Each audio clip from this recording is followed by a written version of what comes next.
اعوذ باللہ من الشیطان الرجیم، بسم اللہ الرحمن الرحیم۔ السلام علیکم، میں ہوں تفسیر پوائنٹ سے۔ آج میں آپ کے ساتھ ایک صحابی کا قصہ شیئر کرنا چاہتی ہوں۔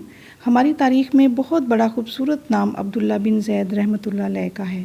آپ نے ساری زندگی نکاح نہیں کیا، جوانی گزر گئی، بڑھاپا آیا۔ ایک دن بیٹھے حدیث مبارکہ پڑھ رہے تھے تو اس میں نبی کریم صلی اللہ علیہ وآلہ وسلم کا فرمان پڑھا، جس کا مفہوم یہ تھا کہ جنت میں کوئی اکیلا نہیں ہوگا جو نکاح کی عمر میں نہیں پہنچا، یا پہنچا بھی تو کسی وجہ سے نہیں ہوا اور وہ مسلمان ہی مرا، تو اللہ مسلمان مردوں اور عورتوں کا جنت میں آپس میں نکاح کر دے گا۔ جب یہ حدیث پاک پڑھی تو دل میں خیال آیا کہ یہاں تو نکاح نہیں کیا تو جنت میں ہونا ہی ہونا ہے، تو جنت میں میری بیوی کون ہوگی؟ دعا کی، یا اللہ مجھے دکھا تو صحیح جنت میں میری بیوی کون ہوگی۔ پہلی رات دعا قبول نہیں ہوئی، دوسری رات بھی دعا قبول نہیں ہوئی، تیسری رات دعا قبول ہو گئی۔ خواب میں کیا دیکھتے ہیں؟ کالے رنگ کی عورت ہے، حضرت بلال حبشی کے دیس کی، رہنے والی حبشہ کے دیس کی، اور وہ کیا کہتی ہے؟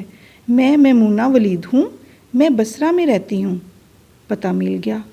آنکھ کھلی، حضرت کی تہجد کا وقت تھا، نوافل پڑھے، نماز فجر با جماعت ادا کی اور سواری لے کر حضرت عبداللہ بن زید بصرہ گئے۔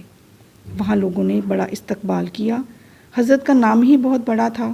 بیٹھا کر پوچھا، حضرت بتائے بغیر کیسے آنا ہوا؟ خیر تو ہے؟ آپ نے پوچھا، یار یہ تو بتاؤ یہاں کوئی میمونہ ولید رہتی ہے؟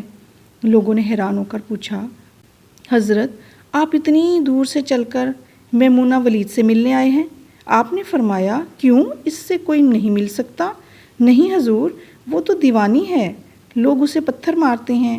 حضور نے پوچھا، کیوں مارتے ہیں؟ حضور، کام ہی ایسا کرتی ہے، کوئی رو رہا ہے تو وہ دیکھ کر ہنسنے لگتی ہے، کوئی ہنس رہا ہے تو وہ رونا شروع کر دیتی ہے، اور وہ اجرت پر پیسے لے کر لوگوں کی بکریاں چراتی ہے۔ آج بھی وہ ہماری بکریاں لے کر جنگل میں گئی ہے، آپ آرام فرمائیں، عصر کے بعد آ جائے گی، آپ مل لیجئے گا۔ حضرت نے فرمایا، عصر کس نے دیکھی ہے؟ وہ کس سمت گئی ہے؟ لوگوں نے کہا، حضور جنگل نہ جائیں، بہت خوفناک جنگل ہے۔ آپ نے فرمایا، بتاؤ کس طرف گئی ہے؟ لوگوں نے بتایا، آپ فرماتے ہیں میں نکل گیا، آپ فرماتے ہیں کہ جب میں جنگل میں گیا۔ واقعی خوفناک جنگل تھا، جنگلی جانوروں کی بھرمار تھی، قدم قدم پر کوئی نہ کوئی چیز کھڑی ہے۔ آپ فرماتے ہیں کہ میں قربان جاؤں اس عورت کی مردانگی پر کہ وہ اس جنگل میں کس طرح بکریاں چرا رہی ہے۔ شیروں نے اس کی بکریوں کو ابھی تک کھایا کیوں نہیں؟ درندوں نے اس پر حملہ کیوں نہیں کیا؟ وہ کیا کرے گی اگر حملہ کر دیا؟ یہ اکیلی عورت کس کس کو روکے گی؟ خیر، آپ فرماتے ہیں کہ وہ جگہ جہاں لوگوں نے مجھے بتایا تھا، میں وہاں پہنچ گیا۔ جب میں وہاں پہنچا تو منظر دیکھ کر میں حیران رہ گیا۔ دو حیران کر دینے والے منظر تھے۔ پہلا، میمونہ ولید بکریاں نہیں چرا رہی تھی، بلکہ اس جنگل میں جائنماز بچھا کر نوافل پڑھ رہی تھی، پر بکریاں چرانا تو بہانہ تھا، یہ تو بہانہ تھا کنارہ کشی کا۔ لوگ یہی سمجھتے تھے میمونہ سارا دن بکریاں چراتی ہے، لیکن میمونہ بکریاں نہیں چرا رہی تھی۔ دوسرا کیا دیکھا کہ میمونہ تو نماز پڑھ رہی ہے، پھر بکریاں کون چرا رہا ہے؟ بکریاں تو ایک جگہ نہیں رکتیں، کہیں ادھر جاتی ہیں، کہیں ادھر۔ آپ فرماتے ہیں کہ میمونہ نماز پڑھ رہی تھی اور شیر بکریاں چرا رہے تھے۔ بکریاں چر رہی ہیں، شیر ان کے ارد گرد گھوم رہے ہیں۔ اگر کوئی بکری بھاگتی ہے، کیونکہ بکریوں کی فطرت ہے شرارتیں کرنا، شیر اسے پکڑ کر واپس لے آتا، لیکن کہتا کچھ نہیں تھا۔ آپ فرماتے ہیں میں حیران و پریشان کھڑا تھا، یہ کیسے ہو گیا؟ یہ فطرت کیسے بدلی؟ لوگ کہتے ہیں فطرت نہیں بدلتی، یہ شیروں اور بکریوں میں یاری کیسے ہو گئی؟ آپ فرماتے ہیں میں دنگ، حیران و پریشان کھڑا ہوں، مجھے نہیں پتا کہ کب میمونہ ولید نے نماز ختم کی اور مجھے مخاطب کر کے کہتی ہیں، اے عبداللہ، ملنے کا وعدہ تو جنت میں تھا، آپ یہاں آ گئے۔ آپ فرماتے ہیں میں حیران رہ گیا، اس سے پہلے تو ملاقات بھی نہیں ہوئی، تو حضرت میمونہ ولید کو میرا نام کیسے پتہ چل گیا؟ تو آپ فرماتے ہیں کہ میں نے حضرت میمونہ ولید سے سوال کیا، اس سے پہلے ہم ملے نہیں، ملاقات نہیں ہوئی ہماری، تو میرا نام کیسے پتہ چلا؟ آپ کو تو جواب کیا ملا؟ حضرت میمونہ ولید فرماتی ہیں، عبداللہ، جس اللہ نے رات کو تجھے میرے بارے میں بتایا، اسی اللہ نے مجھے آپ کے بارے میں بتایا ہے۔ آپ فرماتے ہیں جس چیز نے مجھے سب سے زیادہ حیران کیا وہ یہ تھا کہ یہ فطرت کیسے بدلی۔ میں نے حضرت میمونہ ولید سے پوچھا، آپ یہ تو بتاؤ یہ شیروں نے بکریوں کے ساتھ یاری کیسے کر لی؟ یہ تو غذا ہے ان کی، اگر شیر بکریوں کے ساتھ یاری لگائے گا تو وہ کھائے گا کیا؟ یہ معاملہ کیسے ہو گیا؟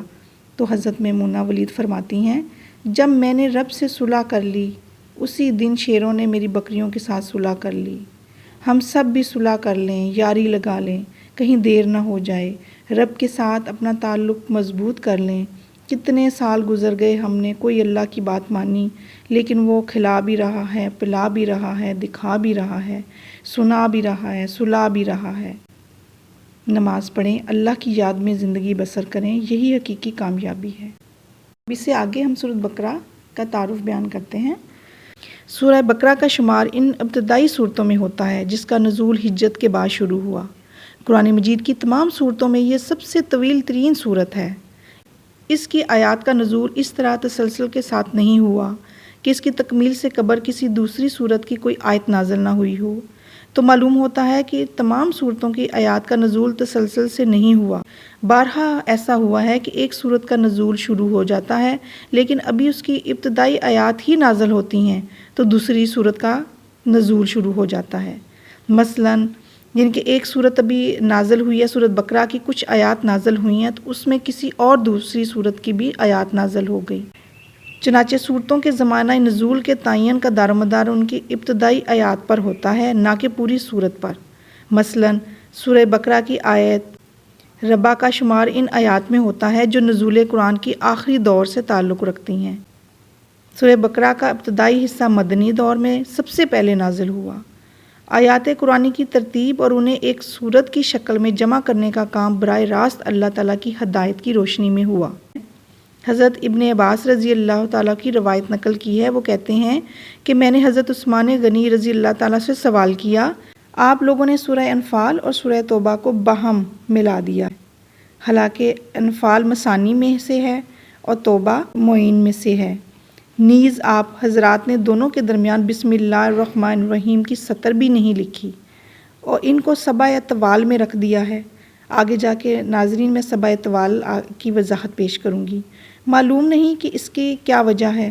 حضرت عثمان رضی اللہ تعالیٰ عنہ نے فرمایا، دراصل بات یہ تھی کہ حضور اکرم صلی اللہ علیہ وآلہ وسلم پر بیک وقت صورتیں نازل ہوتی رہتی تھیں۔ جب کبھی آپ پر نئی آیات کا نزول ہوتا تو آپ کاتبین وحی میں سے کسی کو بلا لیتے اور حکم دیتے کہ اس آیت کو فلاں صورت میں شامل کر دو۔ سورہ انفال ان صورتوں میں سے تھی جو مدینہ کے ابتدائی دور میں نازل ہوئی، اور سورہ توبہ ایسی آیات پر مشتمل تھی جن کا نزول سلسلہ نزول جو قرآن کریم کی آخری دور میں ہوا۔ ان دونوں کے مضامین چونکہ باہم مشابہ تھے، اس لیے میں نے یہ گمان کیا کہ یہ شاید انفال ہی کا حصہ ہے۔